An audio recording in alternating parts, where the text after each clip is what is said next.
दोस्तों, खगड़िया के मानसी थाने में कार्य कर रहे जिस फर्जी दरोगा की पहचान जिस दरोगा ने कराई, वही आज न्याय के लिए दर दर भटक रहा है। शासन प्रशासन के दरवाजे पर चक्कर लगा रहा है, लेकिन न्याय नहीं मिल रही है।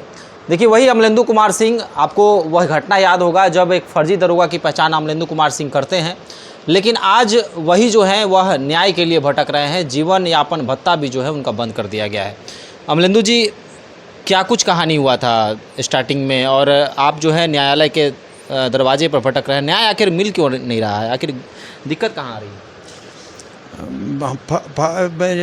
मानसी थाना में पुआनी के पद पर स्थापित थे। उसी क्रम में जो है मोहन विक्रम कुमार नामक लड़का को योगदान कराया गया। स्टेशन डायरी में योगदान दीपक कुमार थाना अध्यक्ष द्वारा कराया गया। मुंशी द्वारा विरोध किया गया। सुबोध पाठक तो कहे कि नहीं, एसपी के आदेश है, उसको योगदान लेना है। उसके बाद उसको बिना कोई कागजात, बिना अथी के उसको थाना स्टेशन डायरी में योगदान लेकर वर्दी पहनाकर और गाड़ी देकर अवैध शोषण वसूली की जा रही थी। नया जब लोग PSI योगदान किए तो बताए कि सर इसकी तो बहाली नहीं हुई है, ऐसे का योगदान है। तो इसकी इस बात को हम बोले कि सभी आदमी चलिए, SDPO साहब, SP सबको हम लोग अवगत कराएंगे। तो उस जाके हम इस बात को अवगत कराए कि श्रीमान ये फर्जी है, इसका बहाली नहीं हुई है, इसकी जांच जो है अपने स्तर से करके न्याय इसमें इसको किया जाए। तो उसके बाद ये रफा दफा हो गया।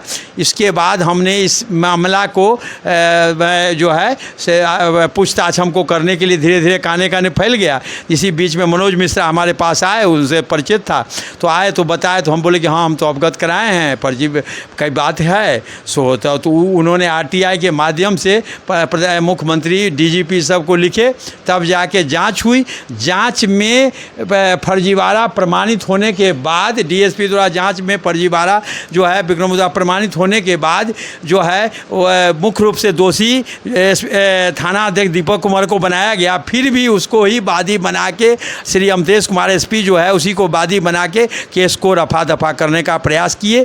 जबकि पूरे बिहार में फर्जी बहाली का नेटवर्क है।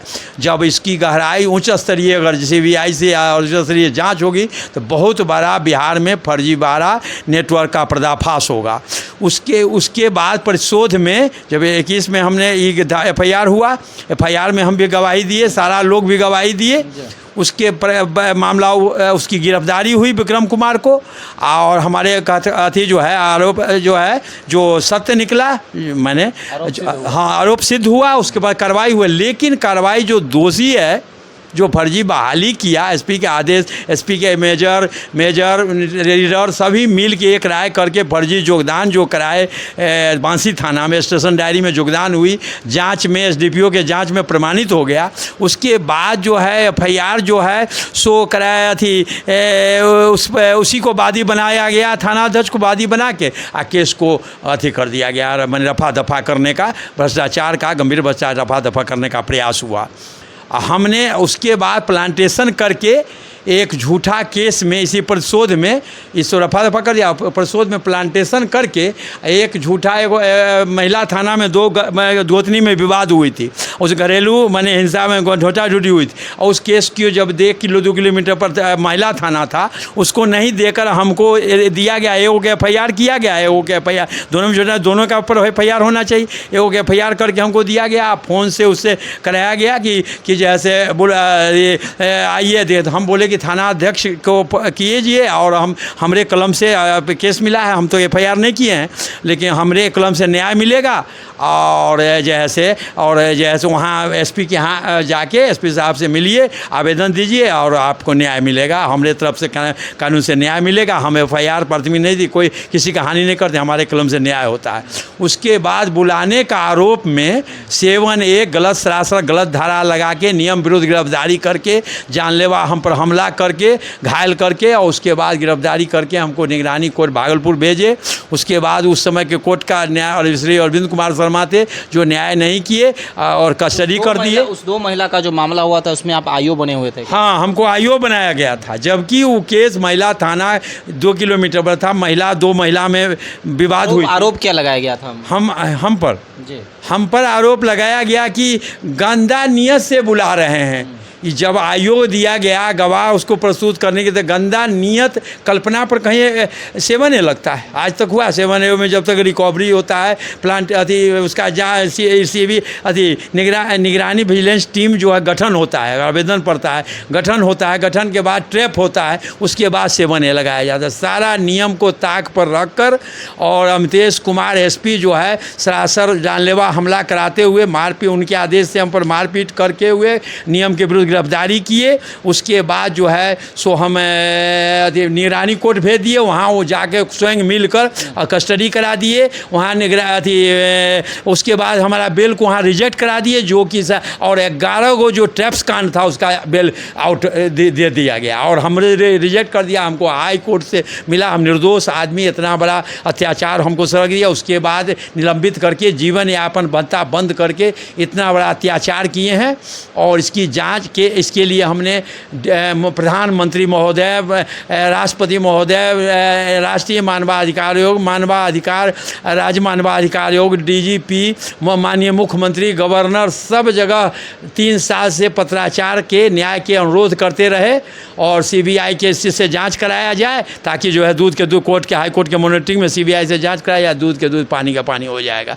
लेकिन आज तक जांच नहीं कराया गया। अब बात हो के अब हम जो हमारा केस हम जो केस किए कोर्ट के आदेश से हमारा प्राथमिकी दर्ज हुआ, उस पर जो है सो विजिलेंस का कोर्ट द्वारा हम पत्राचार किए थे, तो न्यायालय के लीगल कमेटी द्वारा आदेश हुआ कि जैसे इसका जांच विजिलेंस से कराया जाए। का विजिलेंस SP को जांच हुआ, आनन फानन से SP अपने अधीनस्थ दरोगा इंस्पेक्टर को करके फुल एविडेंस हम प्रस्तुत किए, डॉक्यूमेंटरी एविडेंस किए, 5-6 गो गवाह प्रस्तुत किए। उसके बाद हमारा के लिखित कोर्ट से बयान करा के गवाही दिए। उसके बाद हमारा केस को फॉल्स करके इतना बड़ा अत्याचार कर रहे हैं और कुख्यात अपराधी द्वारा धमकी दी जा रही है कि भ्रष्टाचार साक्ष्य को नष्ट करने के उद्देश्य से हत्या भी कराने का प्रयास की जा रही है। कभी भी हमारा जान समझ गए। अब हम बात हो एक मिनट सर आपने बात सुनी इनकी, आपसे फिर से हम बात करेंगे। सर आपके पास से पहुंचे हुए हैं, मामला आपने सुना। सर क्या ऐसा होता है बिहार में? अरे इससे भी ज़्यादा होता है। मैं खुद उसका एक उदाहरण आपके सामने बैठा हूँ। मैं तो खुद केस लड़ा हूँ, मुझे समय से पहले रिटायर कराया गया और मुझ पर कोई इल्ज़ाम नहीं था, तो ये कहा गया कि मेरा सेवा में बने रहना लोकहित में नहीं है। बताइए, ये कोई इल्ज़ाम होता है कि लोकहित में मेरे सेवा में बने रहने से क्या लोकहित को नुकसान होता है? तो ये देखिए पूरे बिहार में ही ये स्थिति है। और मैं क्या कहूँ, जो हमारे मुख्यमंत्री हैं पलटू राम, जो सुशासन का ढोल बजाते हैं और कहते हैं कि हम ना किसी को फंसाते हैं, हम ना किसी को बचाते हैं, वो माफिया सरगना अनंत सिंह के चपरासी बने हुए हैं और ईमानदार लोगों पर सर्जिकल स्ट्राइक हो रहा है। अब ये जो आए हैं हमारे यहाँ अमलेंदु कुमार सिंह इनका नाम है, ये पुलिस अधिकारी हैं और इन्होंने खगड़िया ज़िला में एक मानसी थाना है, वहाँ इन्होंने एक अच्छा काम किया था। एक विक्रम कुमार नाम का फर्जी दरोगा था और उस फर्जी दरोगा को योगदान करा दिया था थाना प्रभारी ने और उससे वो अवैध वसूली करवाता था। इन्होंने उस अवैध फर्जी दरोगा का पर्दाफाश किया, उसको जेल भिजवाया।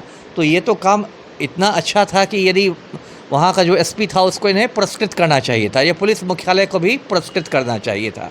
लेकिन यहाँ तो उल्टी ही गंगा बहती है। अब इसमें क्या किया गया कि इनको बहुत सारे मामलों में 2 महिलाओं का एक केस था जेठानी देवरानी का, उस केस में इन पर करके निगरानी के मामले में फंसा दिया गया।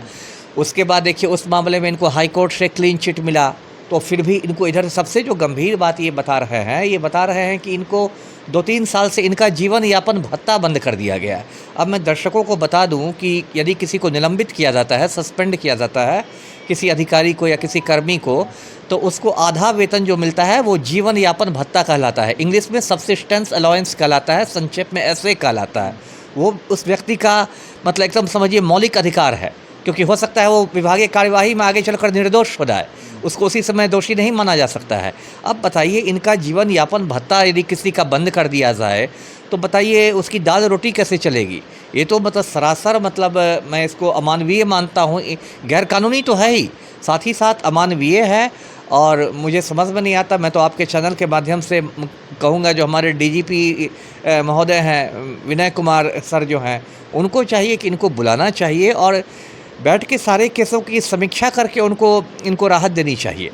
नहीं तो फिर तो हो जाएगा कि कोई व्यक्ति ईमानदारी से लोग डरने लगेंगे, कोई ईमानदार काम ही नहीं करेगा। लोग बोलेगा कि अमलेंदु कुमार सिंह जैसे दरोगा बनोगे तो क्या हाल हो गया, और अमिताभ कुमार दास जैसे IPS बनोगे तो क्या हाल होगा। तब तो पुलिस विभाग में सिर्फ चोर डकैत बच जाएंगे। जी चलिए जी, क्या बता रहा था? अब सब जगह न्याय के लिए दरवाज़ा खटका, कहीं न्याय नहीं मिला, तब बाध्य होके माननीय प्रधानमंत्री महोदय के जब बिहार आगमन होगा तो 20/7 तक अगर प्रधानमंत्री महोदय अगर अपने से इसका अथी करके न्याय नहीं करेंगे, CBI या CBC से जांच का आदेश नहीं देंगे, तो बाध्य होकर हम 20/7/25 के बाद जो है माननीय प्रधानमंत्री जब विधानसभा में बिहार का आगमन होगा उसमें आम सभा स्थल पर जाकर आत्मदाह करेंगे करके और जीवन लीला समाप्त करेंगे। अब इसके आत्मदाह के सिवा मेरे सिवा अब कोई रास्ता नहीं। वो न्याय के लिए हर जगह दरवाज़ा खटखटाए, कहीं न्याय नहीं मिल रहा है। 3 साल से न्याय के लिए हर दरवाज़ा को खटखटाए, कहीं नहीं न्याय मिल रहा है। हाई कोर्ट का आदेश उल्लंघन हो रहा है, DGP भट्टी साहब का 2 आदेश उल्लंघन हो गया, खगड़िया SP द्वारा रोहतास SP द्वारा अनुरोध किया गया खगड़िया SP को, उस सारा आदेश को खुला उल्लंघन किया गया है। लोअर कोर्ट का विजिलेंस जज का आदेश था कि यह केस नहीं बनता था, उसके बाद भी जानबूझ के विभाग द्वारा घोर अत्याचार किया जा रहा है तथा ताकि आत्महत्या कर ले। और तो हम न्याय के लिए प्रधानमंत्री महोदय से एक बार 20/7/25 तक न्याय के लिए अनुरोध कर रहे हैं कि अपने स्तर से स्वयं जो है इसका जांच का आदेश जो है CBI या CBC से जांच करा दें, जो कि दूध के दूध पानी के पानी हो जाए। अगर जांच 20/7/25 तक नहीं कराएंगे तो बाध्य होकर हम जो है दिनांक जो है 20/7/25 के बाद जब भी बिहार प्रधानमंत्री महोदय आएंगे तो उनके सभा स्थल पर जाकर आत्मदाह कर जीवन लीला समाप्त करेंगे। सर आत्मदाह कर लेना क्या अंतिम? नहीं, आत्मदाह करना तो बहुत गलत बात है। मैं आपके चैनल पर कहता हूँ, ये मेरे सामने बैठे हुए इनको भी मैं कहता हूँ, आत्मदाह करने का फैसला तो इनका बहुत गलत है। ये देखिए, कहते हैं कि प्रधानमंत्री को चिट्ठी लिख रहा हूँ मैं और 20 जुलाई 2025 तक न्याय नहीं मिलूँगा तो मैं आत्मदाह कर लूँगा। मैं आपके चैनल पर कहता हूँ, इनकी उपस्थिति में कहता हूँ कि आत्मदाह करना बहुत ही गलत बात है। किसी को आत्मदाह नहीं करना चाहिए, क्योंकि यदि आत्मदाह कर लेते हैं तो उससे दोषियों को तो कोई सज़ा नहीं मिलेगी, इनके अपने परिवार वाले को सज़ा मिल जाएगी, इनकी जो पत्नी होगी वो विधवा बन जाएगी, इनके जो बाल बच्चे होंगे उन पर से पिता का, एक मिनट रुकिए, है ना, इनके जो बाल बच्चे हैं उन पर से पिता का साया मतलब हट जाएगा। इसलिए आत्मदाह कोई मतलब समाधान नहीं है, मैं उसको बिल्कुल गलत मानता हूँ और चैनल पर भी कहता हूँ, इनको भी मैं कहता हूँ, क्योंकि ये जो प्रधानमंत्री को भेज रहे हैं इस तरह का दरखास्त प्रधानमंत्री कार्यालय में हर दिन हज़ारों आते हैं, डेली। इतना बड़ा देश है, हर दिन ऐसे हज़ारों दरखास्त आते हैं। प्रधानमंत्री को सब दरखास्त देखने की फुर्सत ही नहीं है, मोटी बात समझिए। प्रधानमंत्री कार्यालय में और अधिकारी कर्मचारी सब रहते हैं, वो देखेंगे कि बिहार का मामला है, फिर इसको DGP बिहार या मुख्य सचिव बिहार को भेज देंगे, है ना। मतलब ऐसे ये खुद सरकारी काम में रह चुके हैं तो जानते ही होंगे। तो यही स्थिति है, और प्रधानमंत्री से न्याय मांगना भी मूर्खता ही है। जो नरेंद्र मोदी अपनी घरवाली को न्याय नहीं दिला सके, वो अमलेंदु कुमार सिंह को क्या न्याय दिलाएंगे, वो तो एक अलग बात है। इसलिए आत्मदाह मैं नहीं करने कहूँगा, लेकिन इनको लड़ाई लड़नी चाहिए। और सबसे ज़्यादा जो मतलब असरदार लड़ाई होती है वो अदालती लड़ाई होती है, कानूनी लड़ाई होती है। मैं खुद उसका उदाहरण हूँ। मेरा प्रमोशन इसी पलटू राम ने, मुख्यमंत्री ने 10 बरस तक रोके रखा रहा था, मुझ पर भी झूठी विभागीय कार्यवाही करके मैंने सुप्रीम कोर्ट तक वो केस लड़ा, 10 साल तक की कानूनी लड़ाई लड़ी, और अंत में सुप्रीम कोर्ट ने मुझे सभी आरोपों से मुक्त किया और मुझे सरकार को डबल प्रमोशन देना पड़ा। मैं सीधे SP के वेतनमान से IG के वेतनमान में पहुंचा, मैं एक भी दिन DIG के वेतनमान में नहीं रहा। और सारा जोड़ जाड़ के जो एरियर्स कहते हैं, सारा जोड़ जाड़ के सरकार को देना पड़ा, क्योंकि सरकार घबरा गई थी। उसमें अमीर सुबहानी गृह सचिव था। मैंने इसको पत्र लिखा कि आप तुरंत मुझे प्रमोशन दीजिए, नहीं तो मैं सुप्रीम कोर्ट में अवमानना वाद करूँगा। तो अमीर सुबहानी ऐसा घबराया कि 1-2 रोज़ के अंदर अधिसूचना मेरी प्रमोशन की निकल गई, सारा एरियर्स का पैसा आ गया, आवंटन आ गया, सब मेरे अकाउंट्स में चला गया। तो सबसे जो धारदार लड़ाई होती है क्योंकि मैं बताता हूँ कि सरकार जो होती है वो लात का भूत होती है, वो बात से नहीं मानती। ये फाइल लेके दौड़ते रहेंगे और लोग इनको टहलाते रहेंगे, लेकिन जिस दिन अदालत का चाबुक चलेगा, जिस दिन अदालत डांटेगी, तो उस दिन सब लोग आ जाते हैं रास्ते पर। आपके पास ये पहुँचे हुए हैं, आप साथ देंगे? एकदम साथ दूंगा। मैं तो इंसाफ की हर लड़ाई में, ये तो मतलब मेरे एक तरह से विभाग के ही आदमी हुए, हम लोग दोनों पुलिस विभाग में रहे हैं, तो यदि मेरे पास ये आए हैं तो कुछ उम्मीद ही लेके आए होंगे। मैं बिल्कुल मजबूती से इनके साथ खड़ा हूँ। और मेरा अपना भी एक चैनल है, दास बोले बिंदास, अपना भी यूट्यूब चैनल है, उसमें भी मैं एक एपिसोड इन पर बनाऊंगा। मैं इनके सारे कागज़ों का ठीक से अध्ययन कर लेता हूँ, लेकिन अभी फ़िलहाल मुझे यही कहना है कि आत्मदाह की बात ये अपने दिमाग से निकाल दें और अदालतों में कानूनी लड़ाई लड़ें। जी, भरोसा है दास सर पे? जी, लग रहा है कि न्याय मिलेगा आगे चल के? हाँ, श्रीमान का अति रहेगा तो न्याय मिलेगा, लेकिन कोर्ट का भी आदेश जो है, लीगल कमेटी का आदेश को भी जो है विभाग द्वारा खुल्लम खुल्ला विजिलेंस द्वारा उल्लंघन किया जा रहा है, जिससे कि कोर्ट का आदेश का उल्लंघन हो रहा है, डीजीपी साहब का आदेश का उल्लंघन हो रहा है, एसपी रोहतास का अनुरोध का उल्लंघन हो रहा है।